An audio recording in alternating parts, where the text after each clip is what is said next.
What is going on, everybody, and welcome to another episode of Pod Scum. This right here, as you all know by now, is the podcast where we dive into the deep, dark, murky waters with a plethora of legendary guests. I am, of course, your host, your bastard of ceremonies, the number one scumbag, Rex Ruger. That's REXXX.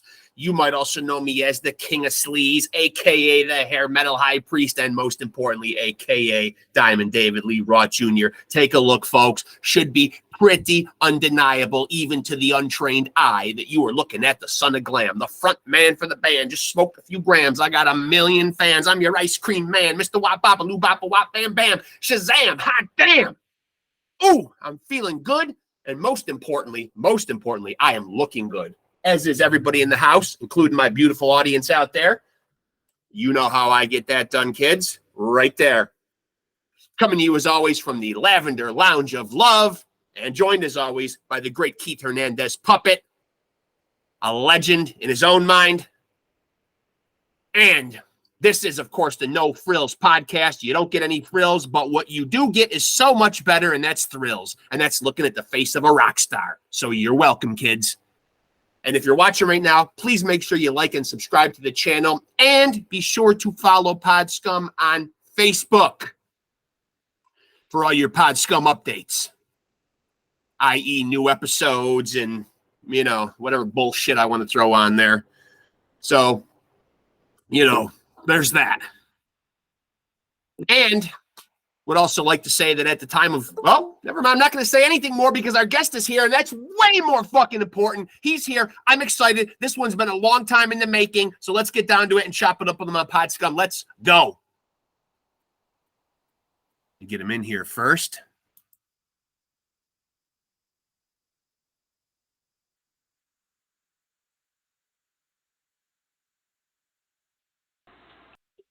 Where is he? Where is he? Benji, there he is. Hey, man. Man, has this been a long time coming to fruition or what? No shit, it's been a while. You know, I like to say that we've cultivated this interview for, I don't know, months maybe. Like years, it feels like. I can't hear you. Yeah, I know. There you go. Years, it feels like. Benji Helberg, American Head Charge. First of all, I want to say, man, what the fuck is up with American Head Charge? I'll start there. Well, nothing right now. We're not doing anything. I don't know what's going to happen. We're just, I've been going back and forth to LA. I moved back to Minneapolis when the COVID hit. Yeah. And then, me and Carmen and Cameron were all living together. And then, once COVID hit, we had, right before that, we were supposed to go in and do a record, and we've got all the material pretty much there. Right. And then, over the course of the last 2 years, everything just kind of fell apart. So I don't know what's going to happen. Yeah, I was very distressed because when I was gathering my bullet points and notes and stuff to talk to you about, I hate the fact that Wikipedia says American Head Charge was a metal band. So they're already talking about you in the past tense. I guess I have no idea what anybody's talking about. I'm stuck. I live out on a farm here way out in Minnesota. So, but obviously the game plan is, though, is that you know, you would like people to know and understand that, and in your mind, American Head Charge is not defunct. Not totally. I mean, there's always, for sure, there's a chance that we could get back together and finish up what we were doing. I don't know, like, when that would be, or me and Carmen were talking about it. I was out in LA probably a couple months ago. Yeah. And we were tossing the idea around again, just because it seems like it's been a while now since we played, so it would be fun to do. Is any of the holdup, you know, or the thing that's making everything lag? Is it because of what this band has been through? Obviously, a tremendous amount of loss there with Chad and with Brian. You know, is that kind of the thing that's kind of got you guys in a holding pattern? I think, like, I'm sure it does. I'm sure it has a huge thing to do with it. It's just, it's never been talked about like that. It's just, yeah. I mean, Chad was such a big part of everything, you know, and yeah, obviously Brian, he was my best friend. So it's hard to, it's just, the band has been through a ton of shit, Yeah, so they really have. I definitely say it definitely weighs in on it. And I wasn't with the band for quite a while, and then I just rejoined back with the band for the last Europe tour or whatever. Right. So I was gone for 8 years, something like that. I'm not even sure how long. It was a while, but it was going really well. It was going great, actually. And then COVID hit. Yeah. And that kind of threw everybody off. What would the game plan be with this band, though? Because you guys, you guys do kind of predate, a lot of the streaming platforms and like where we are in the music business right now. If you guys were to get together and do new music, are you guys still in that mindset of it being like an LP? Because I obviously the way music's being released right now is so vastly different. A lot of people are putting out singles, or they're shortening down what they're putting out, and they're putting out EPs. Is what you guys want to release? Kind of so a comeback statement, so to speak. Would you guys release a full length album? I'm not exactly sure how we'd go about it. We got enough material right now for probably a double album, I'm guessing. But yeah, it's all stuff that we were just working on. And I mean, it's not finished, but I mean, there's a lot of stuff that's close to done. So I don't know. I mean, the EP thing, I know that everybody likes going that route. So that definitely could be something just to get the ball going again, Yeah. But there's enough material, like I said, for a while. Oh. And what is the status? What is the status on currently on Cameron? Of course, a fantastic frontman. Certainly has publicly battled his own issues. The stuff that I'm looking up online is saying that he's kind of dropped off the grid and has no contact with anybody in the band. Is there any truth to that? Yeah, that's pretty true. Oop, you still there? I'm here. Yep. Yeah, that's pretty true. I haven't talked to him in a while. I haven't talked to him in probably, I bet it's been a year. Yeah. So I mean, I know where he's at. It's just we haven't gotten together. And me and Karma were going to call him when we were together last time and see what was up with him. Yeah. But yeah, I don't know what he's up to. Difficult when your front man goes MIA. Yeah, it makes it tough. That's for sure. Let me backtrack a little bit though. Since I have you here and focus on you a little bit. How early on did you know that music was something that you wanted to do? I mean, did you have aspirations of doing anything else when you were young? How early on did you get a guitar in your hand? I'd say about 7th grade is when I started. Yeah. And yeah, I pretty much knew right away that's what I wanted to do. Yeah. How realistic that would be at that point, you never know. But And was there was there a particular artist or a particular song or an album that really kind of catapulted this love for rock and roll? Yeah, for sure, Kiss. Yeah, I hear that a lot. It's always Kiss. Kiss is the gateway drug for a lot of people. Well, I mean, they were when you look at their album covers and you just look at them as a whole, it was like this fantasy of, and it just didn't even seem real. It was so huge. Yeah. And I guess that's what probably got me going. Them, and then later on, I started getting into bands like Aerosmith, and then I was still pretty young then, and then I started getting into like heavier stuff like Megadeth and old Metallica stuff. Yeah, like off their up until Injustice for All, and then that kind of faded away for me. But like Master of Puppets was a big one. Yeah, it seemed like the sky was the limit though for American Hard Charge, and I'm even thinking back to like 2001. The War of Art, obviously, a hugely successful album, a game changer. I would say. Yeah, for sure. I mean, I wasn't in the band then, but I mean, I was really good friends with all those guys. Yeah. And my old band was kind of like the training camp for them. I mean, that's where Brian came from. And then I came from there, obviously. And then, I mean, I went out to California when they were recording at Rick Rubin's place and visited them. And everything was going huge. And then the 9/11 happened, and that's Yeah. kind of, because I think the War of Art is I think it's a great record. Yeah. Yeah. I mean, it is. obviously, but So Rick Rubin sequesters them away in that Houdini mansion. yeah, He made a lot of magic in that mansion. yeah, they did. I mean, I remember the first time I walked in that place, I was like, wow, it was pretty amazing. Chili Peppers did an album in there too, didn't they? Yeah, yep. I think they filmed a documentary in there too. Yeah, that's pretty crazy. So, talk to me a little bit about you know how you dealt with like where you were and how you dealt with the loss of Brian, who you obviously mentioned was your best friend. Yeah, well, at the time I was in the band called Black Flood Diesel, and that's where me and Brian were both in the same band. When I was with Brian, when actually Head Charge called Brian to ask him if he would join. They were just coming back from Japan, and they were shooting the video for Just So You Know the very next day. And so Brian didn't know what to do, and I was like, dude, get on the plane and get out there. I mean, so actually it was kind of funny as Calvin, he was a guitar tech for Head Charge. He flew to Minneapolis and joined our band, and Brian flew out to LA to flip-flop. Yeah, and then we played with each other 3 days after that at First Avenue here in Minneapolis. Yeah, legendary club. That was a cram session there. It was pretty crazy.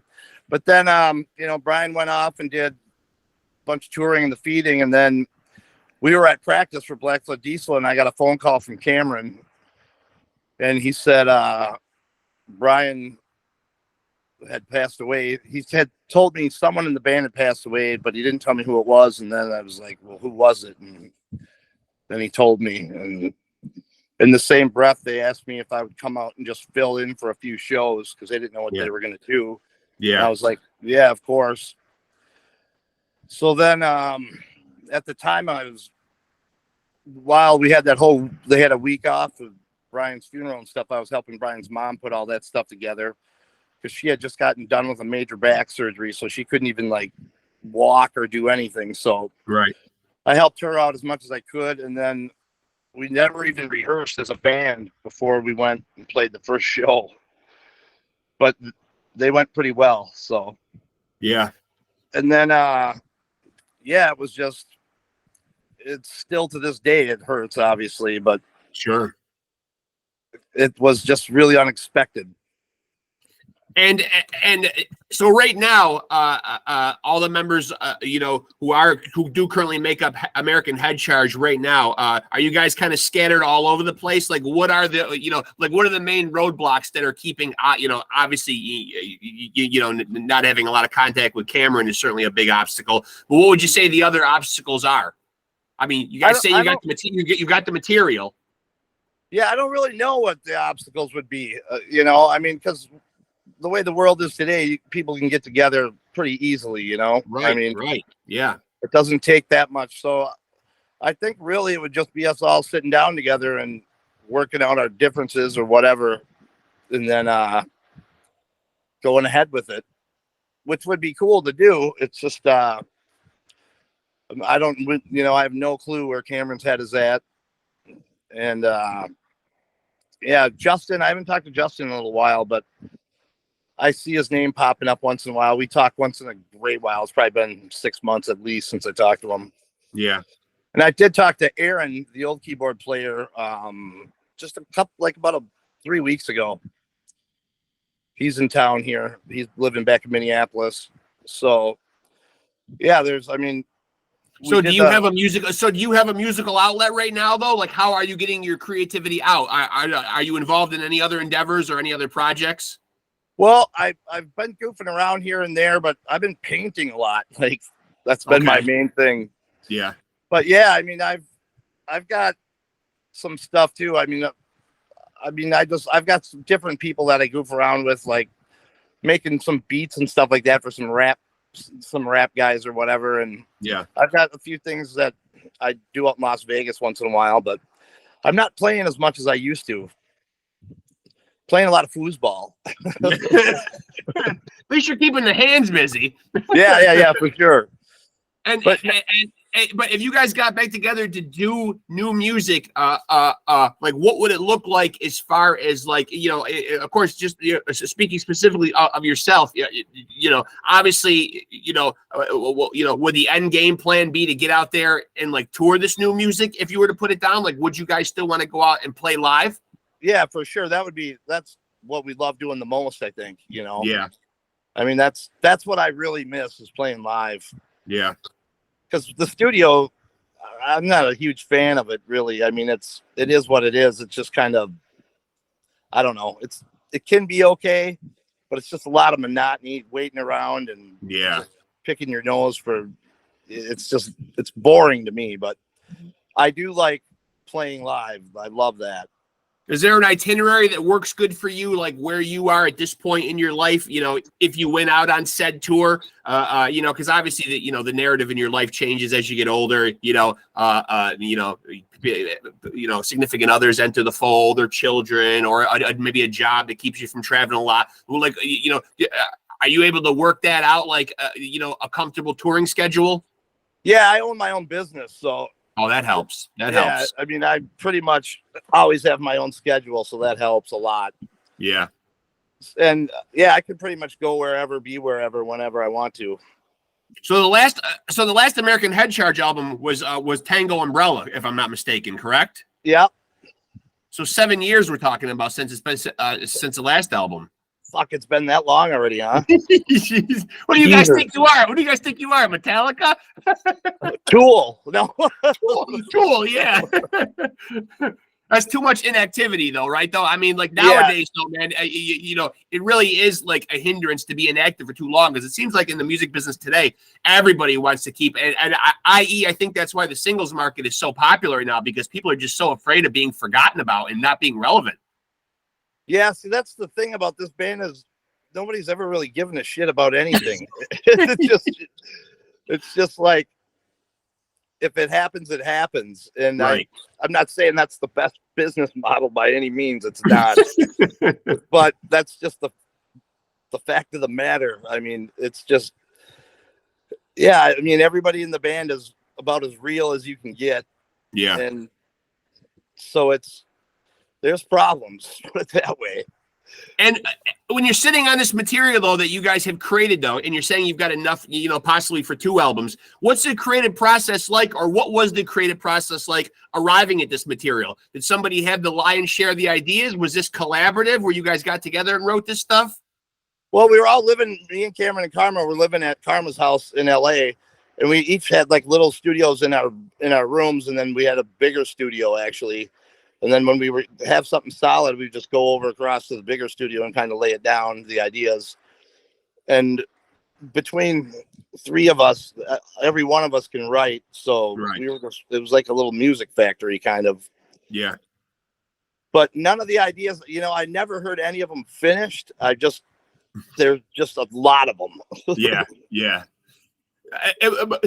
So for you specifically, speaking about your own creative process, what's that like for you? Like, do you have to, I get a lot of guys on here that are musicians who are usually of one of 2 schools of thought. You know what I mean? That you got the guys who are very disciplined, who approach it almost like a job, where they go into a room and they say, for the next bunch of hours, I'm going to write music. And then you get a lot of guys who are just like, getting sparks of creativity throughout the day, and they're humming riffs into their phone, or they're jotting stuff down.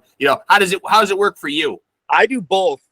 A little bit of both? Yeah. I mean, having my phone has been huge because I've got GarageBand just on the phone.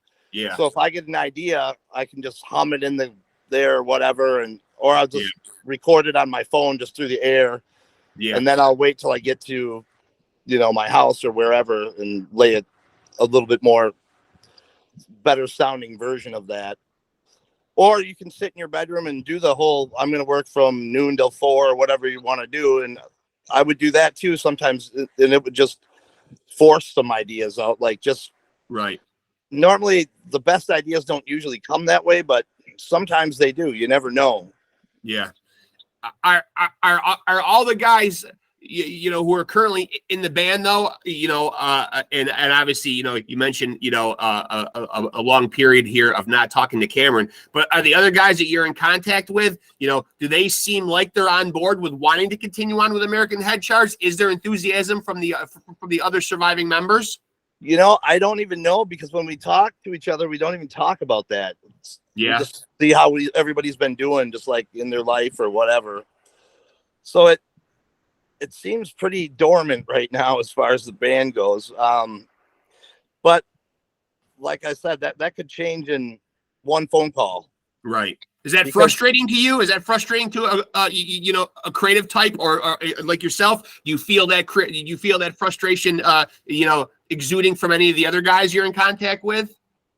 It's frustrating for me a little bit, just because I know that the band has, and I said this from the get-go when I came back with the band, because that was the plan, because I closed down a really big business I had to come back and join with the band. Right. And so I said, if we're going to do this, we got to do this thing for real. And we'll go do this Europe tour. Then we'll come back to LA and we'll do the record. And we were right on schedule with everything. And then COVID hit. Yeah. But my thing is I know that this band had another solid record in it for sure. Yeah. And it probably has 10 of them, just because there is a lot of talent in the band. That's for sure. No matter how you slice it. Yeah. And I just think it's a shame that we're not doing something right now, actually putting something out, because anything that we do, I think, would be worth listening to. Yeah. That's my own belief, obviously. But I mean, I hear what's coming out now, and there's a lot of new bands I'm seeing on YouTube or on TikTok or whatever.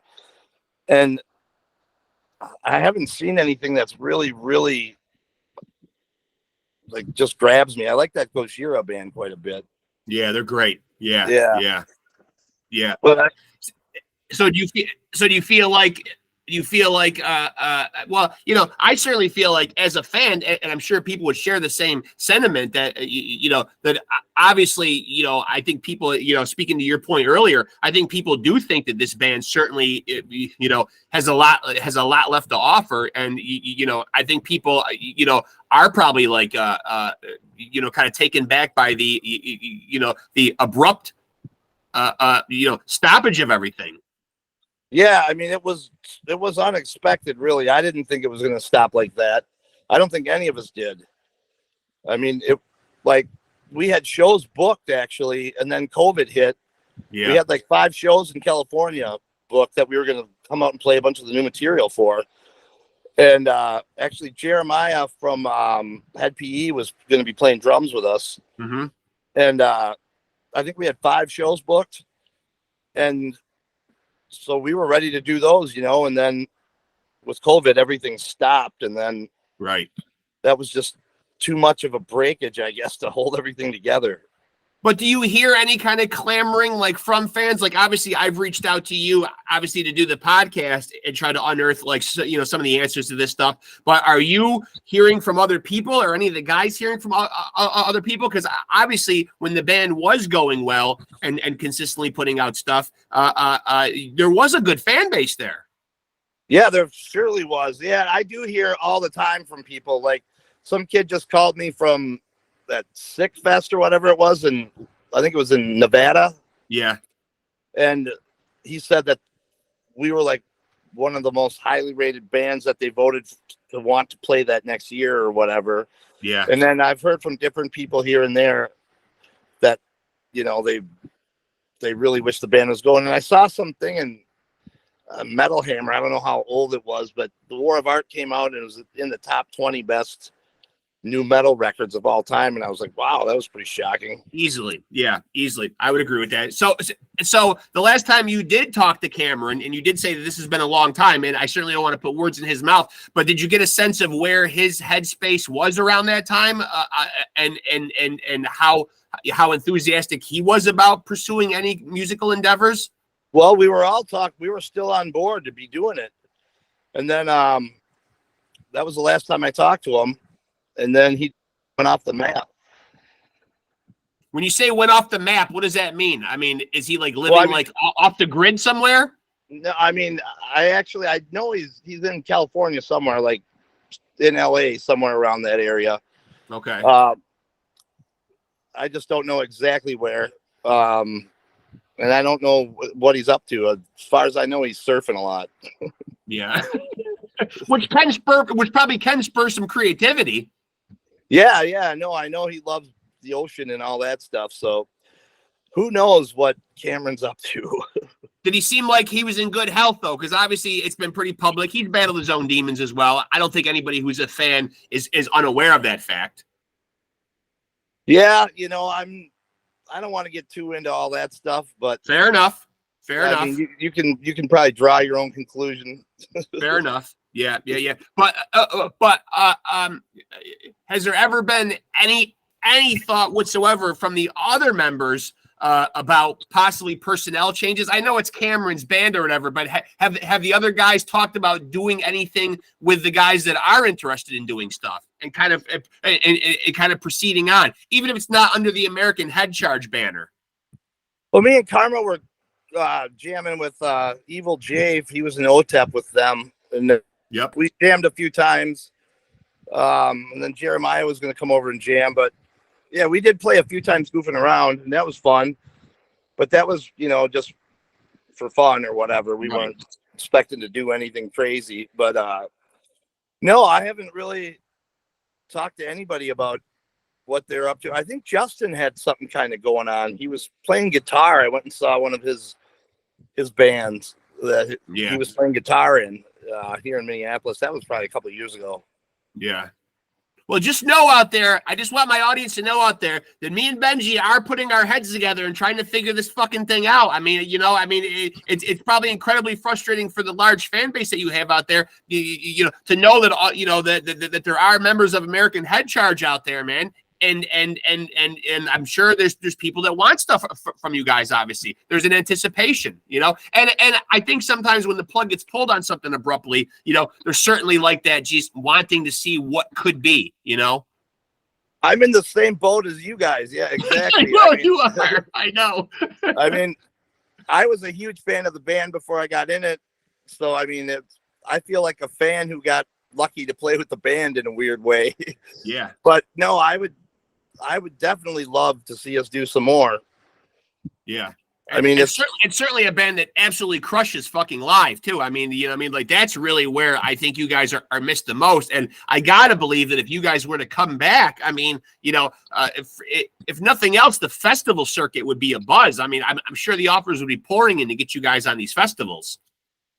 Yeah, I mean, it would be nice. I'm curious to see what would happen too, because it seems like if you want to call it new metal or whatever, those genre of bands are all coming back now, and everybody seems to be doing pretty well. Yeah. I just saw what Rob Zombie and Coal Chamber were doing a thing, and then Mudvayne, of course, is back, and those guys are fucking awesome. Yep. I just interviewed Marcus a couple weeks ago. Yeah. Oh yeah. Yep. Yeah.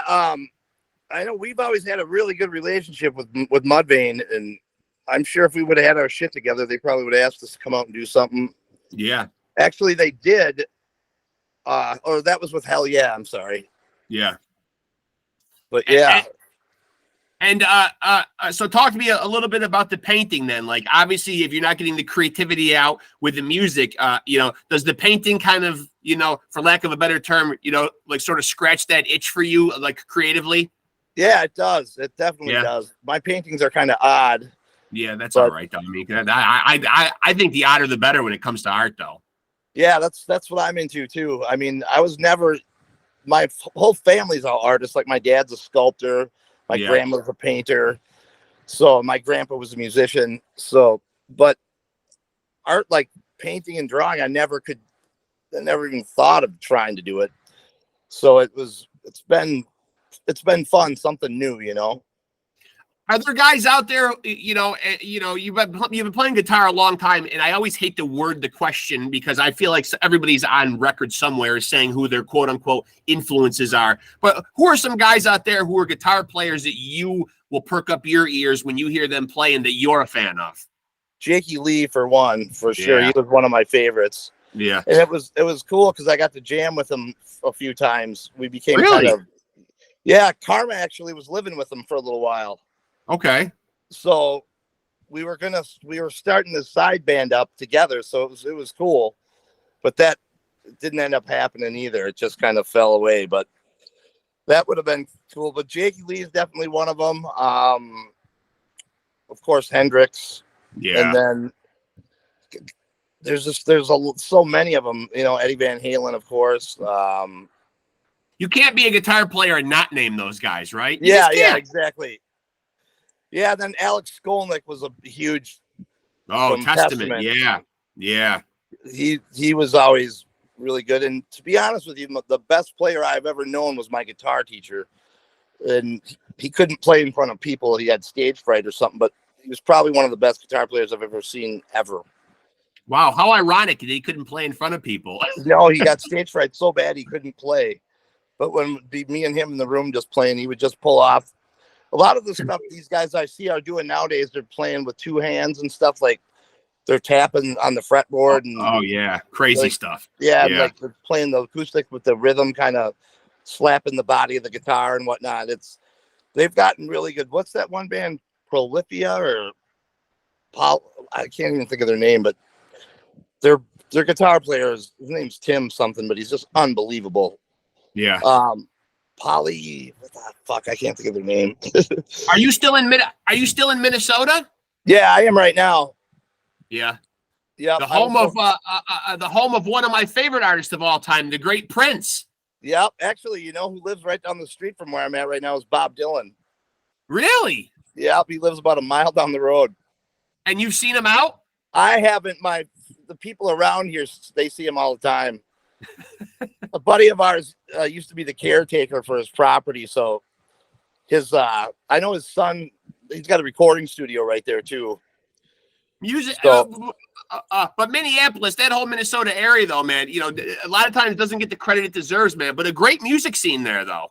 Yeah, especially when we were coming up, like with Head Charge and my old band, and there was so many good bands in this town. Yeah. It was unbelievable.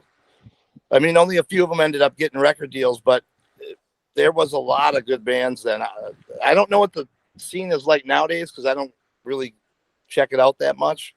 Yeah. But it just seems like compared when we were coming up, everybody's got great sounding demos now, of course, because of the computers and stuff. Yeah. So their demos all sound a lot better. I know that for sure. And so you mentioned that was going to be one of my next questions. Are you somebody that gets out and gets to see a lot of live music, or has it been a while? It's been a while since I've been out. I can't even remember. I think the last band I went out and saw was 10 years. Yeah. But they're not really local. They're just friends of ours from touring with them so much. Yeah, it kind of sucks going to see big concerts nowadays because you're really getting raked for a lot of cash. Yeah, I was noticing that. I mean, I haven't paid to go to a concert in a long time, I guess, but I saw the tickets for like what's her face was just here. That chick everybody Taylor Swift. Yeah. Yeah, She was just here. Like I think she played 2 sold out nights at the stadium where the Vikings play. It's like 70,000 people. Yeah. And like the cheapest seats were like $1,000 or something like that. And I was like, Jesus. And then I know my buddy just went and saw Rob Zombie the other night, and he got in for decent. I think it was $50 or $60, which That's ain't not that bad. bad. That's reasonable. Yeah. But yeah, I mean, I see a lot of these tickets. If you want to buy any seats that are any good, are $300, $350, $400. It's like, actually, you know what? Slipknot was the last band I went and saw, and I didn't have to pay for the tickets, but I know that they would have cost like $350 a piece, which is great. Yeah, that is pretty crazy. You got to take out a second mortgage on your home just to go see these bands in concert. I know. And when I was younger, I used to go to every single concert that would come through here. We used to sleep in line to get tickets and all that shit. Yeah. I'm getting into the mindset more like where I like going to see like the little club. I'd rather go to a dive bar and see a band there than go to a big arena show. Yeah, I'm with you on that for sure. It's just a lot cheaper, and it just seems like a lot less of a hassle, because now they're gouging you for everything, parking, and merchandise has even gotten crazy. And I realize it's a pivotal part now because because the streaming sites aren't paying artists fucking shit now. I mean, so it's really these guys got to slog it out on the road and hope they can sell some T-shirts. Well, merchandise was how we did everything. That was right. The main money we made. I mean, it was basically the money you made from the gigs would be enough to pay for the bus and everybody that's working for you. Right. And you'd make a little bit, but the merch money is what the band's really, that was our bread and butter, really. So what would be like your ideal scenario for American Head Charge, because you have a good start on this material? Obviously, you talked about you'd like to be out on the road. You'd like to be playing in a live setting again. You'd like to get some new music out under the American Head Charge banner. But realistically, do you feel like this is something that will come to fruition for fans out there that really want to know, or is it a big question mark right now? I'd say a big question mark. I have no clue. Okay. I wish I could say yes, that we were going to be coming back for sure, but I definitely cannot say that. But like I said, you never know. Things could change in a week. Right. You never say never. Never say never. Exactly. Who knows? Maybe Cameron will see this interview or something, and maybe. Yeah. I'd love to get him on here. I mean, it's incredibly frustrating, because of how great the albums that American Head Charge did deliver to us. Obviously, like when this band is potent and really going full steam, unstoppable. I agree. I mean, I absolutely agree. When we were hitting everything on all cylinders, we were as good as there. I know that. Is getting back to it now. I know you talked about your own process with being best friends with Brian, and I'm sure there's a grieving process to it. I asked earlier, about how it affected the other guys in the band. Do you think maybe the loss and the turmoil that this band has gone through has kind of put a damper on it for good, with some of the guys? And again, I don't want you putting words in Cameron's mouth or whatever, but do you feel like maybe some of the loss is just something that maybe some of the other guys just can't get over and move on from? It's hard to say. I mean, it's like I said before, it's definitely probably part of it for sure. Yeah. And I don't know, I don't know where everyone's head is at individually as far as that goes. We never really sat down as a band, and I just know the last show we played together was at Chad's celebration of life thing at First Avenue. And when we got done playing, I just remember sitting down in the dressing room and everyone was just dead silent for 10 minutes. Yeah. It was the weirdest feeling.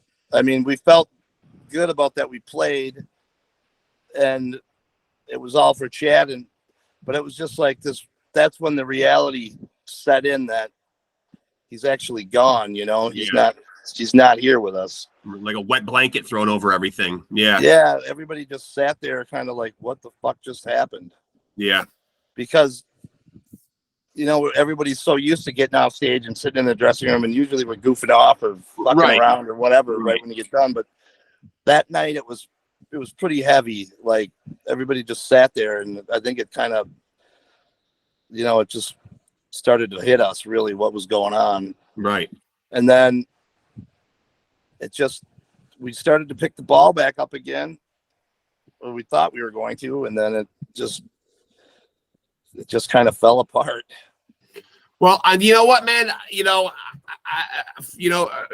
For the fans out there, though, I'm glad that I was able to, give a platform, to you to at least explain, what is going on, whether you guys are in a holding pattern or things are in limbo or not, though, man. I mean, it certainly seems like, there's potentially hope there.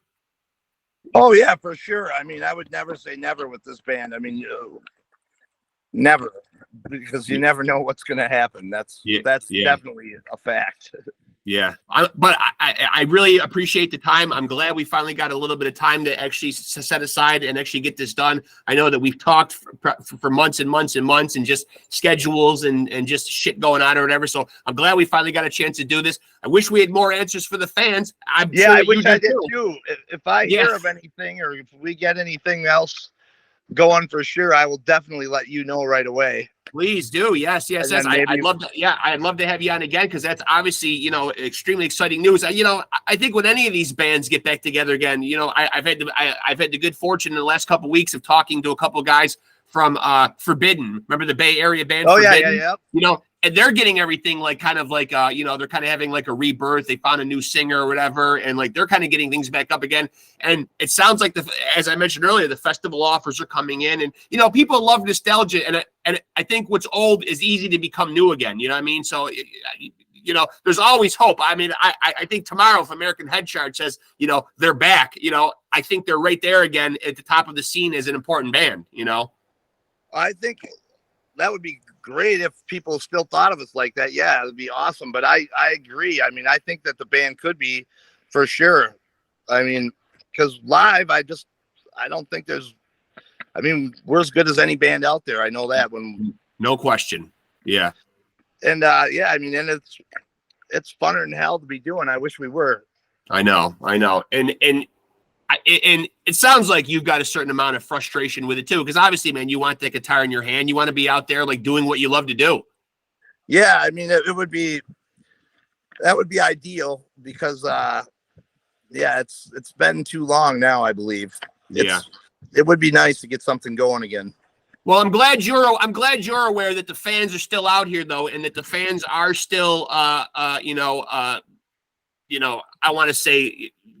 Waiting with bated breath, you know what I mean? But certainly though, I do think that the audience is still there. There's certainly people that have not forgotten about the band. And, I think there's certainly an excitement and anticipation, especially if you guys say you're going to do anything, Well, that would be, I mean, I appreciate it that people would still wait around in this day and age with so much shit coming out every 5 minutes. There's a new thing coming out. So yeah, I understand. Gone for as long as we have been, like you said, 7 years. That really just hit me like, holy shit, it's been that long since the last record. Yeah. But yeah, I mean, that just, I guess, was a testament to how good the band actually was. Like people got it.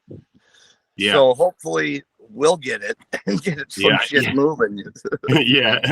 But I'm glad we got a chance to do this, Benji. I really appreciate the time, buddy. And it was really good talking to you, and definitely stay in touch. And if anything gets cooking, I'd love to get on here and do it again for sure. Yeah. I'll let you know right away. And I appreciate you being so patient with me. No problem, man. Figure it out, man. Yeah. No problem. It was good talking to you, Benji. Thanks a lot, brother.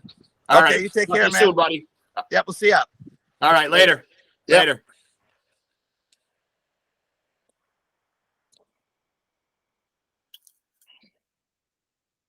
And there he goes, folks. That is Benji Helberg. Might still be with us, might still not be with us, might be figuring out how to disconnect from the call, like a lot of guests do. And he is. Yep. I think there's a red button. There's a red button at the bottom there that looks like a phone.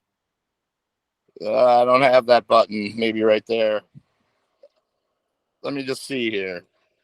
Oh, there we go. That is Benji Helberg. Who is a whiz on the guitar, not so great at disconnecting from a Google Meet call, but that's all right. We'll cut him a free pass because he's a member of American Head Charge, a powerhouse of a band that we want to see back again. If you don't know 2001's The War of Art, you fucking should. And there's no reason that you shouldn't. Their last album, which apparently I even shocked Benji with a little reality check there. It was 2016's Tango Umbrella. But when these guys are on point, man, I mean, industrial, new metal, whatever you want to call them, man. But American Head Charge is a potent force that I'm sure the music world would love to see back again. And been talking with Benji for quite a long time about doing this interview. Unfortunately, it doesn't sound like he has all the answers he would love to have on the future of this band. Sounds like there's a little bit of frustration there with him as well, because he would love to be out there doing what he loves to do, which is playing guitar and ripping it up on fucking stage with the boys. But hopefully, fingers crossed, folks, You know, as Benji said, never say never. It's just getting everybody on the same page. You know, but it sounds like the material is there, and somewhat prepared. And the things, as he said, could change on a dime. So we'll keep our fingers crossed. But if you don't know American Head Charge, go do your fucking homework. Go back and check out 2005, The Feeding, 2016, Tango Umbrella. As I said, 2001, The War of Art, a fucking masterpiece. Definitely Rex Ruger approved. And just a phenomenal band, a force, heavy as fuck, in your face. Just a great, great band that we will keep our fingers crossed that we will see again. And really appreciate Benji coming on here and doing that. That's Benji Helberg, guitar player for American Head Charge. Really enjoyed that. Hope you guys did too. Thank you to him for coming on here and doing it. And until we get together and we do this thing again, please remember to take it easy and keep it sleazy.